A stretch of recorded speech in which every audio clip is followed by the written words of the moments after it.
दोस्तों नमस्कार, स्वागत है आपका एक और नए वीडियो में। इस वीडियो में अमेरिकी प्रसिद्ध लेखक नेपोलियन हिल द्वारा जीवन में सब कुछ पाने के तरीकों के बारे में आपको जानने को मिलेगा। तो चलिए शुरू करते हैं। नेपोलियन हिल कहते हैं, मैंने वक्त को बहते देखा है, नदियों की तरह नदी जो किनारों से बंधी होती है, बल्कि एक अनंत खामोश महासागर की तरह जिसमें नदियां बस लहरों की तरह उठती हैं और बिखर जाती हैं। मैंने साम्राज्यों को बनते और रेगिस्तान की धूल में मिलते देखा है। मैंने नायकों को जन्म लेते और गुमनामी के अंधेरे में खोते देखा है। मैंने इंसानी आंखों में उम्मीद की उस पहली किरण को भी देखा है जब एक विचार जन्म लेता है, और मैंने उसी इंसान की आंखों में पछतावे की आखिरी ठंडी परछाई को भी देखी है जब वो अपने सपनों की लाश पर आंसू बहाता है। और सालों की इस लंबी, बहुत लंबी यात्रा में जब मैंने इंसान की किस्मत को धागे की तरह बनते और उलझते देखा, तो एक सवाल हमेशा मेरे सामने आकर खड़ा हो जाता था। एक पहेली जिसका जवाब किसी किताब में, किसी धर्म ग्रंथ में नहीं मिला। क्यों कुछ आत्माएं अपने पिंजरे से नफरत करती हैं, उसकी सलाखों को अपनी आखिरी सांस तक तोड़ने की कोशिश करती हैं ताकि वो अनंत आकाश में उड़ सकें, जबकि बाकी उसी पिंजरे को अपना घर मान लेती हैं, उसकी सलाखों को सोने का समझकर चूमती हैं और गुलामी के गीत गाती हैं? क्यों कुछ लोग अपनी जिंदगी की कहानी अपनी इच्छा की स्याही से लिखते हैं, एक ऐसी महागाथा जो उनके बाद भी पढ़ी जाती है, जिसका हर शब्द आने वालों को प्रेरणा देता है? और क्यों ज्यादातर लोगों की कहानी बस हालात के पानी पर खींची एक लकीर बनकर रह जाती है, जिसे समय का एक ही झोंका हमेशा के लिए मिटा देता है? लोग इसे भाग्य तथा नियति और विधाता का लिखा हुआ कहते हैं। वो कहते हैं कि सब पहले से तय है, हम तो बस कठपुतलियां हैं। और मैं ये सुनकर मुस्कुरा देता हूं, क्योंकि ये सबसे आरामदायक, सबसे मीठा झूठ है जो इंसान खुद से बोलता है ताकि उसे अपनी कायरता का सामना ना करना पड़े। क्योंकि मैंने उस रहस्य को किताबों में नहीं, बल्कि इंसानी आंखों की गहराई में पढ़ा है। मैंने उसे फैक्ट्रियों के शोर में नहीं, बल्कि एक विचार के जन्म लेने की उस पवित्र गहरी खामोशी में सुना है। ये कोई किस्मत का खेल नहीं है मेरे दोस्त, ये कोई संयोग नहीं है, ये एक साधना है। ये कुछ ऐसे शाश्वत नियम हैं जिन्हें जानने वाले दौलत का पीछा नहीं करते। दौलत, सम्मान और शांति परछाई की तरह उनके पीछे चलते हैं। वो एक ऐसे इंसान में ढल जाते हैं, एक ऐसी जीवित चुंबक बन जाते हैं जिसके सामने ब्रह्मांड की हर अच्छी चीज को झुकना पड़ता है। आज मैं आपको कोई फॉर्मूला नहीं दूंगा, क्योंकि फॉर्मूले दिमाग के लिए होते हैं और दिमाग अक्सर झूठ बोलता है। मैं आपको वो आग दूंगा जो आत्मा को जगाती है, और जब आत्मा जाग जाती है तो दिमाग उसका गुलाम बन जाता है। ये सब शुरू होता है एक बेचैनी से, एक पवित्र दिव्य असंतोष से। वो खटक जो तुम्हें आराम से सोने नहीं देती। जब तुम इस दुनिया के तौर तरीकों को देखते हो और तुम्हें लगता है कि कुछ गलत है, कुछ अधूरा है। जब तुम अपनी जिंदगी की तरफ देखते हो और तुम्हारी आत्मा अंदर से चीखती है, नहीं, ये मैं नहीं हूं। ये वो जिंदगी नहीं है जिसका वादा लेकर मैं इस दुनिया में आया था। मैं सिर्फ किराया भरने, बिल चुकाने और सांसें गिनने के लिए नहीं बना हूं। मैं इससे कहीं कहीं ज्यादा के लिए बना हूं। ये वो पहली चिंगारी है। ये तुम्हारे अंदर परमात्मा का वो तोहफा है जो तुम्हें याद दिलाता है कि तुम साधारण होने के लिए नहीं बने हो। ये सबसे कीमती तोहफा है। ज्यादातर लोग डरकर इसे बुझा देते हैं। वो इसे समझौता, तर्क और समझदारी के ठंडे पानी से शांत कर देते हैं। वो अपने सपनों का गला घोंट देते हैं ताकि वो समाज की उस भीड़ में आराम से फिट हो सकें, ताकि कोई उन पर हंसे नहीं, ताकि वो सुरक्षित महसूस कर सकें। लेकिन सुरक्षा सबसे बड़ा धोखा है। वो जो विरासत बनाने के लिए पैदा होता है, वो इस चिंगारी को हवा देता है। वो सारी असुरक्षाओं को, अपने सारे डरों को, अपनी सारी शर्म को उस आग में ईंधन की तरह झोंक देता है। वो इसे अपनी सांसों से, अपने जुनून से, अपनी रातों की नींद से सींचता है, जब तक कि वो एक धधकती हुई ज्वाला न बन जाए। एक ऐसी आग जो उसे चैन से बैठने ना दे, एक ऐसी आग जो उसकी रगों में दौड़ते लहू को भी खौला दे। ये सिर्फ अमीर बनने की इच्छा नहीं है। अमीर तो लॉटरी जीतकर भी बना जा सकता है, और वो दौलत शराब की तरह होती है जो चढ़ती भी जल्दी है और उतरती भी जल्दी है, और पीछे छोड़ जाती है खालीपन। ये एक साम्राज्य बनाने का जुनून है। कुछ ऐसा बनाने का जुनून जो तुमसे बड़ा हो, कुछ ऐसा बनाने का जो तुम्हारे बाद भी जिंदा रहे और लोगों को रास्ता दिखाए। मुझे आज भी वो नौजवान याद है। उसकी आंखों में मैंने वो पागलपन देखा था। मैं उसे किसी बोर्डरूम में नहीं, बल्कि एक धूल भरी ठंडी लाइब्रेरी में मिला था। उसके पास एक पैसा नहीं था, लेकिन वो उस तिल के बारे में ऐसे बात करता था जैसे वो उसकी जागीर हो, जैसे वो लोहे के दिल की धड़कन सुन सकता हो। वो बताता था कि कैसे वो लोहे के साम्राज्य से इस देश की तकदीर बदल देगा। लोग उसे सनकी कहते थे, एक और गरीब लड़का जो बड़े बड़े सपने देख रहा था। लेकिन मैंने उसकी आंखों में वो आग देखी थी। दुनिया उसे एंड्रयू कार्नेगी के नाम से जानती है। तो सबसे पहले उस बेचैनी को खोजो, उस असंतोष को सुनो, उस पर शर्मिंदा मत हो, उसका जश्न मनाओ, उसे अपनी सबसे बड़ी ताकत बनाओ। अपनी 1000 छोटी छोटी ख्वाहिशों की बलि चढ़ा दो और उनकी ऊर्जा से अपनी एक विशाल धधकती हुई इच्छा की आग को जलाओ। उस एक चीज को खोजो जिसके लिए तुम जलने को मिटने को भी तैयार हो। वही तुम्हारा ध्रुव तारा है, वही तुम्हारी मंजिल है। जब तुम्हारे अंदर वो आग जलने लगती है तो दुनिया तुम्हें रोकने की हर कोशिश करेगी। वो तुम्हारे रास्ते में शक, डर और तर्क की दीवारें खड़ी करेगी, और इन दीवारों को तोड़ने के लिए तुम्हें एक ऐसे औजार की जरूरत पड़ेगी जो दुनिया में सबसे शक्तिशाली है, विश्वास। और मैं उस विश्वास की बात नहीं कर रहा हूं जो मंदिरों और मस्जिदों में मिलता है, जो अक्सर डर की नींव पर टिका होता है कि अगर नहीं मानोगे तो सजा मिलेगी। मैं उस अडिग अटूट आंतरिक विश्वास की बात कर रहा हूं जो एक शिल्पकार को पत्थर में छीनी चलाने से पहले ही उसके अंदर छिपी हुई खूबसूरत मूर्ति को दिखा देता है।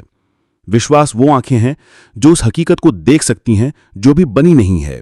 ये तुम्हारी 5 इंद्रियों की जेल से परे है। ये तुम्हारी इंद्रियों के झूठ को नकारने की हिम्मत है। तुम्हारी आंखें तुम्हें तुम्हारी गरीबी और तुम्हारे खाली बैंक अकाउंट को दिखाएंगी। तुम्हारे कान तुम्हें लोगों के ताने और उनकी हाँ सुनाएंगे। तुम्हारा शरीर तुम्हें तुम्हारी थकान और तुम्हारा दर्द महसूस कराएगा। ये इंद्रियां तुम्हें तुम्हारी सीमाओं का कैदी बनाकर रखती हैं। ये तुम्हें बताती हैं क्या है। लेकिन विश्वास वो छठी इंद्रिय है, तुम्हारी आत्मा की इंद्रिय। वो तुम्हें दिखाता है क्या हो सकता है। ये तर्क से परे है, ये सबूतों का मोहताज नहीं है। ये तुम्हारी आत्मा का वो गहरा, शांत और उद्या ज्ञान है जो कहता है ये होकर रहेगा क्योंकि मैंने तय कर लिया है। जब दुनिया फूड से कह रही थी कि एक ब्लॉक वाला विएट इंजन बनाना नामुमकिन है, तो वो उनका विश्वास ही था जो हर नामुमकिन के जवाब में एक शांत मुस्कान के साथ कहता था, करते रहो। फोर्ड के लिए वो इंजन सिर्फ एक कल्पना नहीं था, वो एक ऐसी हकीकत थी जिसने अभी भौतिक रूप नहीं लिया था। वो उसे अपने दिमाग में चलते हुए देख सकते थे, उसकी आवाज सुन सकते थे, उसकी शक्ति को महसूस कर सकते थे। ये विश्वास आता कहां से है? ये भीख मांगने से या उम्मीद करने से नहीं आता। इसका निर्माण करना पड़ता है, ईंट दर ईंट। हर रोज जैसे एक साधक अपनी साधना करता है, वैसे ही तुम्हें अपने विश्वास की साधना करनी होगी। अपने दिमाग के बगीचे का माली बन जाओ और हर उस शक के खरपतवार को पहचानो और उसे जड़ से उखाड़ फेंको, चाहे वो किसी अपने नहीं क्यों ना बुया हो। हर उस नकारात्मक आवाज को, हर उस डर को बाहर निकाल दो जो कहे तुम नहीं कर सकते। तुम्हारा दिमाग एक पवित्र स्थान है, उसमें कचरा डालने की इजाजत किसी को मत दो।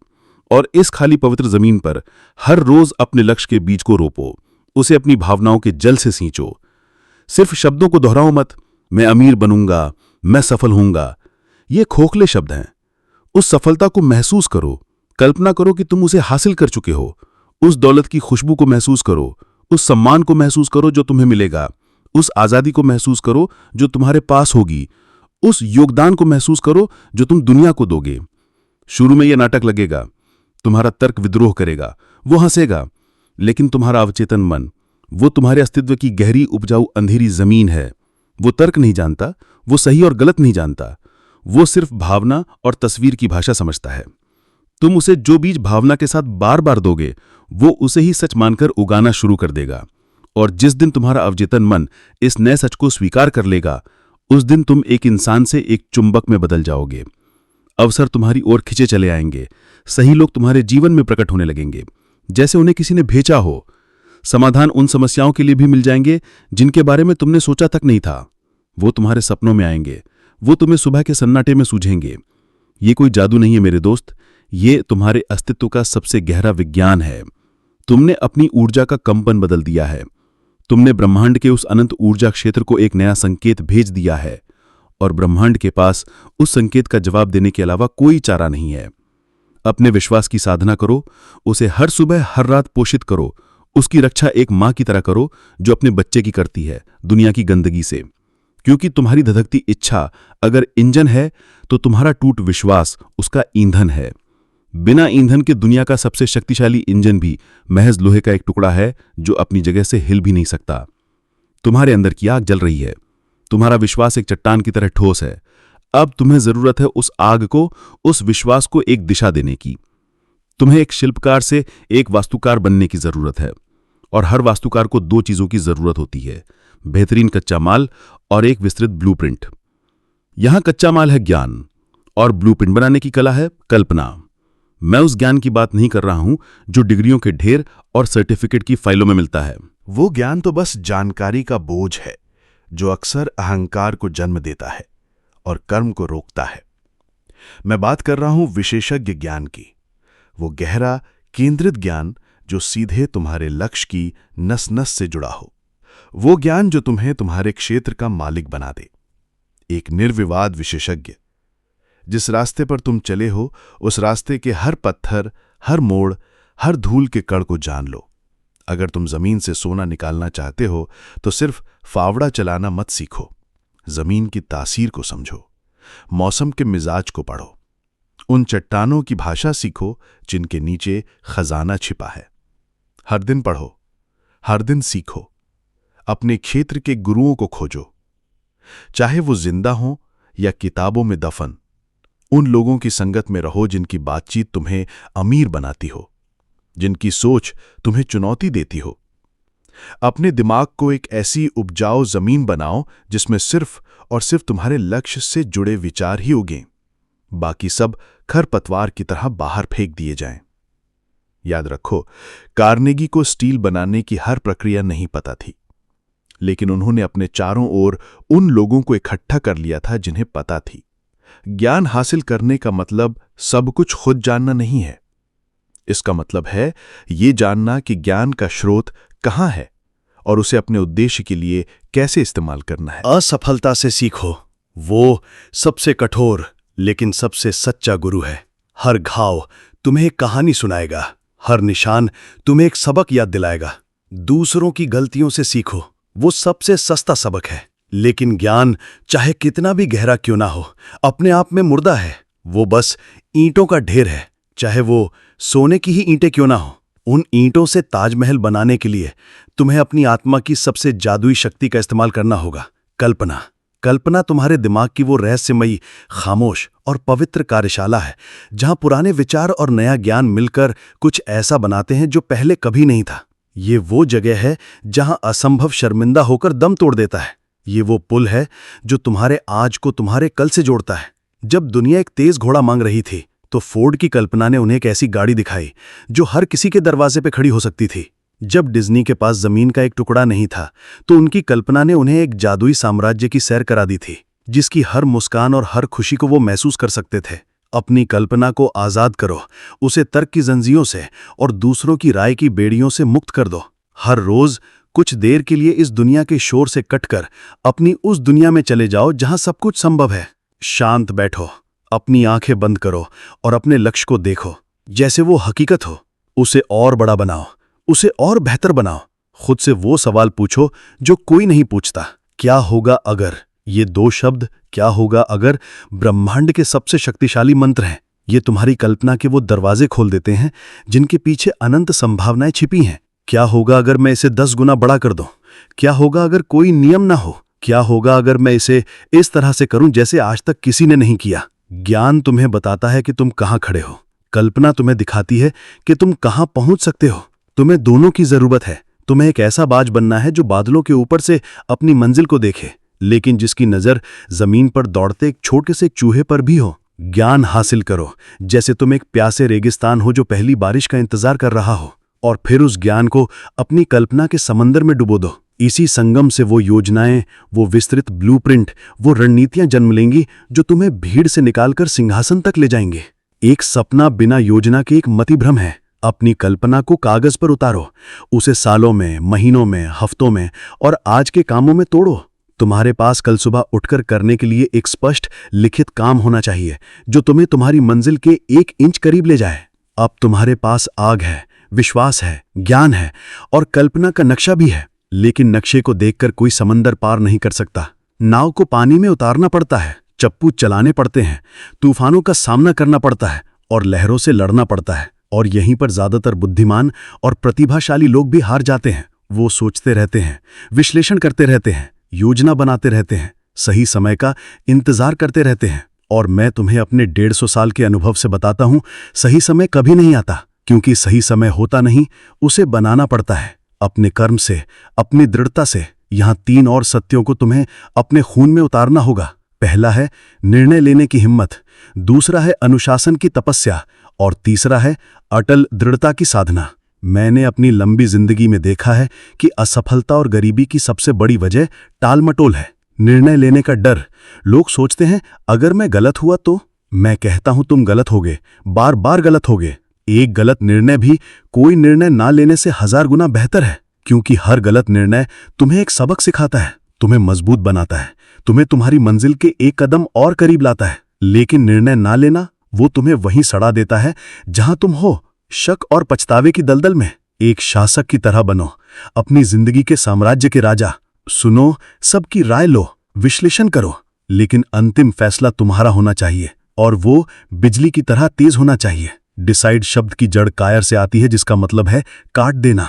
जब तुम एक सच्चा निर्णय लेते हो तो तुम बाकी सभी संभावनाओं को काट देते हो। तुम अपने जहाजों को जला देते हो ताकि वापसी का कोई रास्ता न बचे। अब सिर्फ एक ही रास्ता है, आगे। निर्णय लेने के बाद आती है अनुशासन की तपस्या। ये आज की दुनिया का सबसे दुर्लभ गुण है। अनुशासन सजा नहीं है, अनुशासन तुम्हारी आज की भावनाओं पर तुम्हारे भविष्य के सपनों की जीत है। ये उस इंसान के लिए प्रतिबद्धता है जो तुम बनना चाहते हो, बजाय उस इंसान के जो तुम अभी महसूस कर रहे हो। तुम्हें काम करने का मन नहीं करेगा, तुम्हें सुबह उठने का मन नहीं करेगा, लेकिन अनुशासन कहता है तुम्हारी भावनाएं मायने नहीं रखती, तुम्हारा संकल्प मायने रखता है। याद रखो, दर्द 2 तरह का होता है, एक अनुशासन का दर्द है और दूसरा पछतावे का दर्द। अनुशासन का दर्द कुछ किलो का होता है, लेकिन पछतावे का दर्द कई टन का होता है। एक को चुन लो। और फिर आती है दृढ़ता की साधना। ये वो गुण है जो अंत में जीत और हार का फैसला करता है। दृढ़ता का मतलब जिद्दी होना नहीं है कि तुम एक ही दीवार पर बार बार अपना सिर पटकते रहो। दृढ़ता का मतलब है कि जब तुम 1000 बार गिरो तो तुम 1001वीं बार उठने का हौसला रखो। जब दुनिया ये हार मान लो तो तुम्हारे अंदर से एक आवाज आए, अभी नहीं। ये यात्रा आसान नहीं होगी, ये फूलों का बिस्तर नहीं, कांटों का ताज है। तुम अकेले पड़ जाओगे, तुम्हारे अपने लोग तुम्हारा साथ छोड़ देंगे, तुम्हारी हिम्मत जवाब दे देगी, तुम्हारी आंखों के सामने अंधेरा छा जाएगा। यही वो पल है मेरे दोस्त जहां विरासतें गढ़ी जाती हैं।